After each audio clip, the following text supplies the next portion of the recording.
If somebody attacks Israel today, they don't get a ping pong back. They get a bowling ball back. You ask rhetorically, is Israel safer today from a national security standpoint than it was on October 6th, 2023? You go on to answer. The answer is yes. Tell us why. Prior to October 6th, there was a lot of thinking about what might happen in the event of a scenario of Iran attacking, Hezbollah attacking, all of them coordinated, Iran activating the entire ring of fire simultaneously. What would happen and what could Israel defend itself? All of these factors factor into what was the strategic paradigm that I argued in the article on October 6th, which was a lot of one thing, what I call rocket diplomacy, that Hamas and Hezbollah could launch rockets at Israel. Israel, by necessity, built this world-renowned air defense system. So it led to this political situation, because strategy is the pursuit of political goals, where not just Israel's citizens, but some people in the external world would see these attacks, which were nonstop, basically, from Hamas and Hezbollah. That's what happens. You can knock those down. So it's, the retaliation, and I think it was Ambassador Dermot who said, ping pong.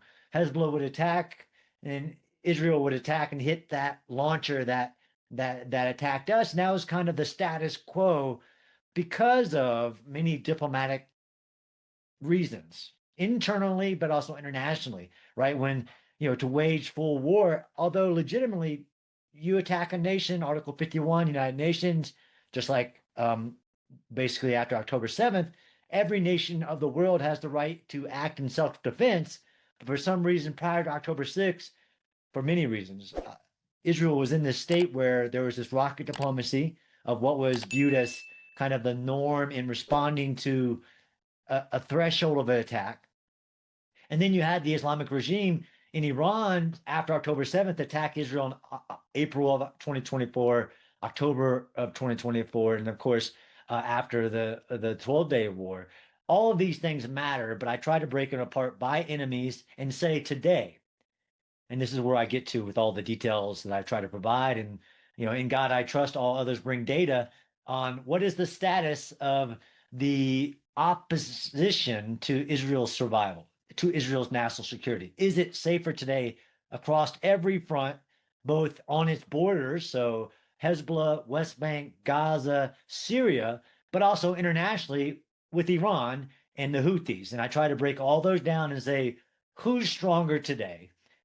All of the Iranian proxies are either dismantled, destroyed, degraded. So just from a kind of a realist approach, they're all weaker today. They're not emboldened. And same thing with the Islamic regime in Iran. And really important, the conclusion is that the strategic paradigm is not what it was on October 6th. If somebody attacks Israel today, they don't get a ping pong back. They get a bowling ball back. And Israel today can attack a threat that is imminent, that it sees, like a Hezbollah about to launch a rocket, or a Hamas member planning an attack. That is a different strategic paradigm. So at the strategic level, all the way down to the tactical level, Israel is stronger today. Its enemies are weaker.